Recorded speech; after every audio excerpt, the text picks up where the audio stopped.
Good, beautiful moment of a fresh day and a fresh week.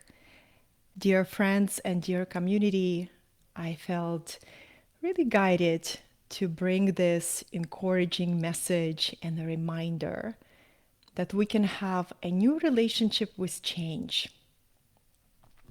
My name is Katerina Satori. I'm a mentor, speaker, and online educator.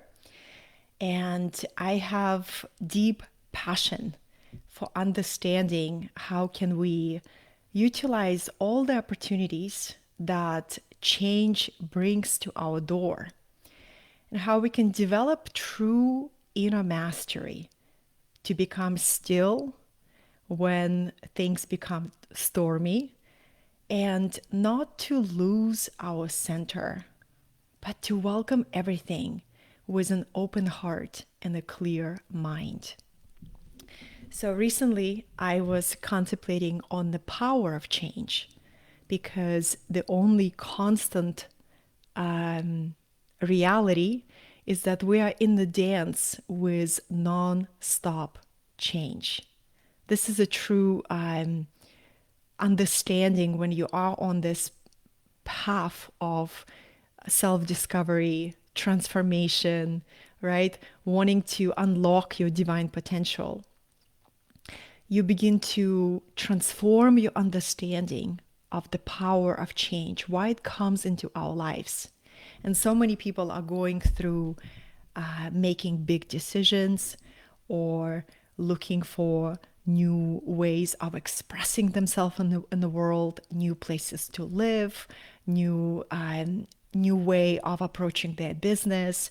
We have been in this chapter of a big transformational change. Now, change can bring up a lot of fear, consciously or unconsciously. And so many of us have accepted that change is frightening, whether we did it unconsciously or consciously, right? On some level, we want change, we want freshness, we want innovation. And on another level, we shy away from it. We don't want it. We want things to be the same, right? So I suggest to open up to a possibility that we can welcome change with joy. And I often call myself a joy ambassador. Why? Because joy is an incredible superpower that can be accessible to anybody. You can't really follow 5 steps to joy or 7 steps to joy. You can only create an inner environment where joy becomes manifest, right? Joy is a result of you coming into a deeper and deeper harmony with your true self. Recently, I've been studying the I Ching very deeply, going from translation to translation, because it's one of those deep springs of spiritual wisdom that has been left for us by ancient sages who were contemplating about life and who were in communication with invisible helpers. And this teaching of I Ching is offered to us as a support, as a guiding light of how to understand different expressions of life. There's 64 of them, 64 ways life can arrive to you and invite you to transform. Change comes to us because on a level of the soul, we're ready to transform. So if we begin to rewire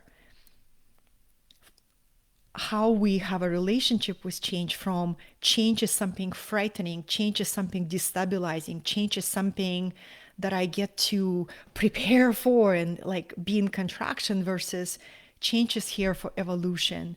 I can meet change with joy. And again, joy is what comes up from within your soul when you come into harmony with the moment, where you come into harmony with the cosmos. I've been reading the I Ching, and the I Ching says both love and joy are gifts from the cosmos. You can't earn them. You can't demand them to arrive to you on your time. It's joy and love are like butterfly. They come into the garden that you built. So how do we build the garden? Hello everyone. How do we build the garden where the butterflies of joy, the butterflies of love will naturally come? Well, we build the garden of our consciousness or the garden of our soul every time we come into alignment, every time we transform our lower nature. You know, the most challenging aspects of a human psyche that we all get to learn to transform is our addiction to fear, addiction to worry, right? And addiction to judgment. Those are the addictions that, like, like they're habitual patterns of behavior that we learned living in our culture. And worry, judgment, or fear take us out of harmony with the cosmos. And when we are out of harmony with the cosmos, joy leaves. We cannot experience joy. The moment we remember, all I get to do is come back to the harmony with the cosmos, come back to the harmony with myself. So it's all about coming back into harmony, coming back into this point of inner alignment. Why every single spiritual tradition teaches us about presence, right? Why is it so important for us to be present? Because when we are present, we are open to the presence of the cosmos. We live in a benevolent cosmos that is highly intelligent, that can organize, that organizes itself effortlessly with deep wisdom, right? That communicates throughout, and we are the part of this great, intelligent, alive mind, cosmos. And for us to meet the changes in the cosmos with joy, with open heart, we have this opportunity to come into harmony with what's already happening, right? To become, the joyful participators of this beautiful dance of reality. That's what I'm discovering more and more every single day, an opportunity to align. And this is why I'm so big on daily practices. I call them daily disciplines, daily blissciplines, right? Because when you find the practice that help you center and remain in your center, all you do is notice all the beautiful opportunities for you to connect to your creative expression, for you to make the moment more beautiful with your presence, with your love, with your care, for you to be of service to someone, for you to act on your inspiration, right? So what we focus on expands. If we focus on seeing the rich opportunities that every day presents, then we can live from the place of unshakable joy. Again, how I Ching consults us, a very, very old book of wisdom, how to navigate life, how to navigate all experiences of life. They said, joy and love are gifts from the cosmos. They're naturally given to us when we're in harmony with the cosmos. And the way we can become in harmony with the cosmos by becoming in harmony with the moment, just one moment at a time. So many times when I work with people one-on-one, when I coach my clients who are leaders, who have a lot on their shoulders, every day they get to make sometimes very challenging decisions, trusting their inner wisdom and their intuition. And when they're going through challenging time, I always encourage them to slow down and to trust one moment at a time, because every single one of us has the capacity to lean into a moment at a time and to become really aligned to that moment. When we're in alignment with the moment, we're alignment with the cosmos, and then the intelligence of the cosmos begins to guide us. The challenge of the current times is we forgot how to hear the mind of the cosmos, or we don't have the discipline to show up and to hear the voice of the cosmos on a consistent basis. It's very sporadic. Maybe once a year on the spiritual retreat, you have a mystical experience, and you feel oneness with the field around you. You feel oneness with life. Then the spiritual path is all about cultivation of that oneness, that you cultivate whatever practice is for you. For some, it's yoga. So many people find their connection with the mind of the cosmos through physical experience, especially those who lived in the intellect most of their life. They found yoga, they found their way in. They found, if I do yoga, if I practice yoga, I feel at one with the moment. I feel held by the moment. For other people, it's a path of wisdom, and they come to experience oneness of the cosmos by learning sacred teachings and different sacred texts and going through the path of philosophy, right? And understanding the principles of how this reality works.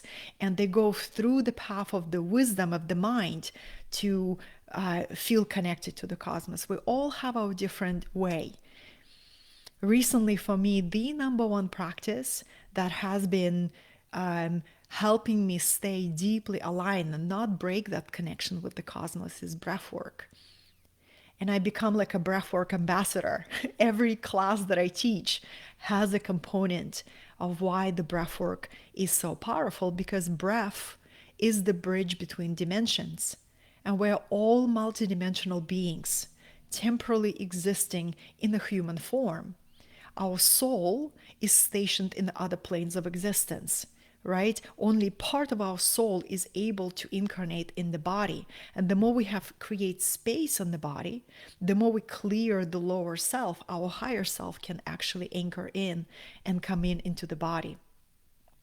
So to meet change with joy depends on our ability to create inner garden where the flowers of our consciousness begin to bloom. And it's all about transforming our inner garden, pulling the weeds out. I'm a gardener one-on-one. I have beautiful flowers that I cultivate. And some of the flowers that I just moved to give them a little bit of a sunlight, I noticed there were so many weeds. And, if you allow the weeds to stay, they're going to take all the room that they have, and they're going to interfere with the flower roots, right?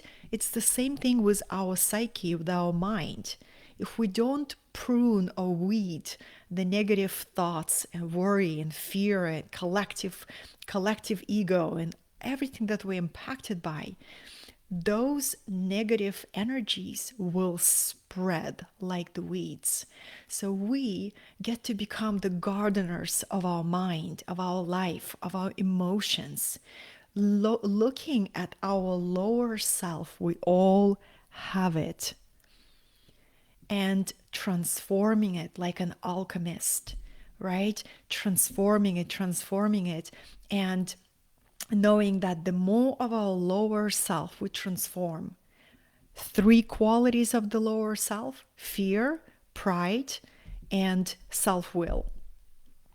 So we transform those aspects through our daily spiritual practices, through cultivating the soul flame, right?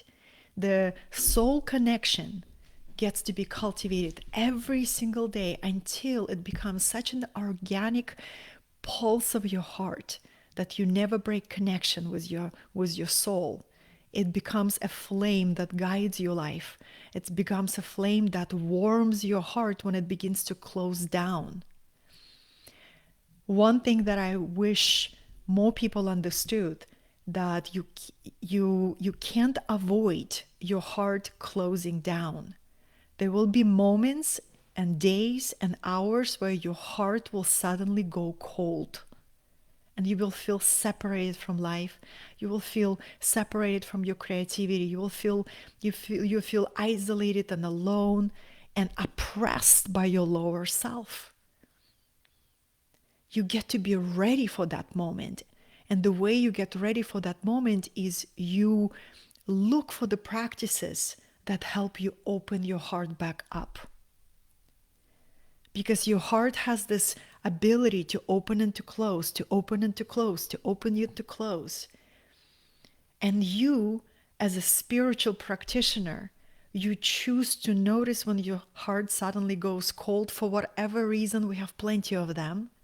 And you say, what practice can help me to acknowledge the closing of my heart, the contraction of my human experience, and to reawaken my heart? That is a task for every single one of us. We become the gardeners of our life, the cultivators of the seeds of enlightened consciousness. And also, we get to be the one to bring our heart back to life. And the way that I do it, I want to share with you. For me, it's always been beauty.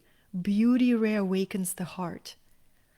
So planting flowers and surrounding yourself with beauty is the way that you nourish your heart. Working with cacao plant medicine, the way you nourish your heart, right? Doing something selfless for another human being, you nourish your heart by doing that, right? Instead of watching your heart closing and giving that responsibility to anything outside of yourself, the government, the life is hard, the bank account, whatever that is, you say, my heart is closing. What is available for me right now that can bring my heart back to life? That is alchemy. That is an alchemist within us that has the capacity to observe the change in our inner world and to choose to awaken the heart, to bring the heart back into aliveness, to create that space of opening. Joy and love are gifts of the cosmos. This is the wisdom from the I Ching, a very ancient book of how to navigate life and all the expressions. We're all going to go through experience of loss. Not a single human being on this planet is guaranteed that this is not going to be our experience. We're all going to go through experience of somebody we love dying. We're all going to go through experience of the variety of dense human moments. And in those moments, we have a choice to shut down or to bring our heart back to life and to meet change and transformation with joy. I began to speak about this and I got on a different side tangent that I just finished a Pearl Sequence retreat with Richard Rudd, who I consider one of my teachers. He's a teacher for many, many people on the planet who brought us the transmission of the gene keys.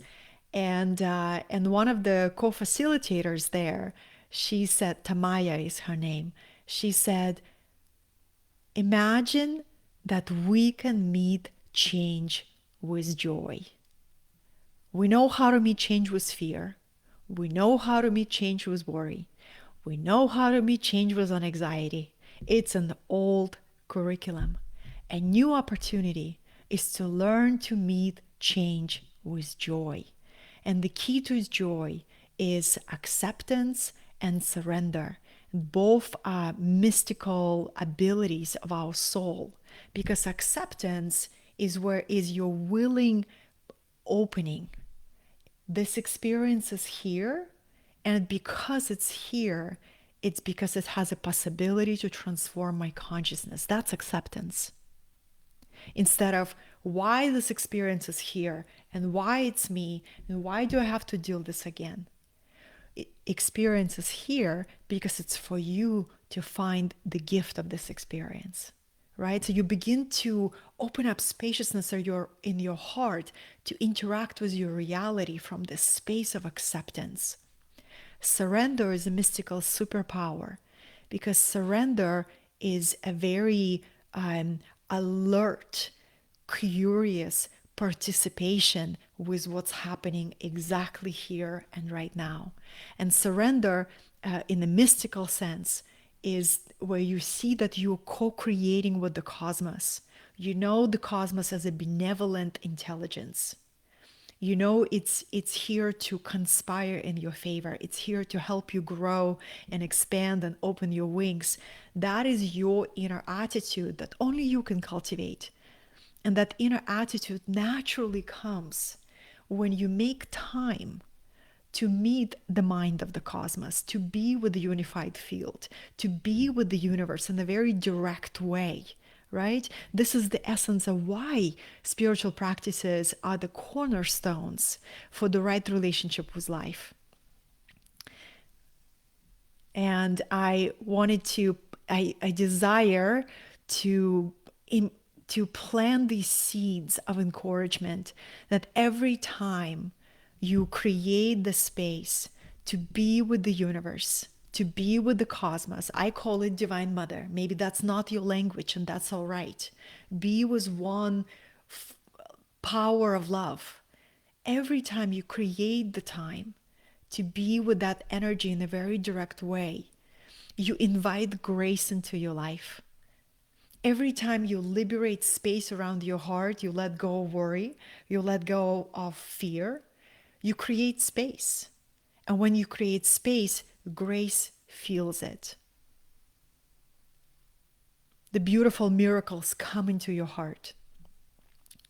Blessings, blessings, blessings, everyone. Wanted to share this orientation for a new week, a new chapter, a blank new canvas to meet change with joy, to create with joy, and to remember that joy is a gift of the cosmos. And we experience that when we come into harmony with the cosmos. We come into harmony with the cosmos. Every practice of centering, every practice of choosing to open our heart. And that's what makes this journey so beautiful and so transformative and so powerful. Thank you for joining. I'm going to share this video on my YouTube and my Instagram. This is the new principle that I'm anchoring myself in, to meet change with joy, to meet change with open heart, open curiosity. Because I know that the universe is a one great intelligence that is highly aware of all of us. Have a beautiful week. Be blessed.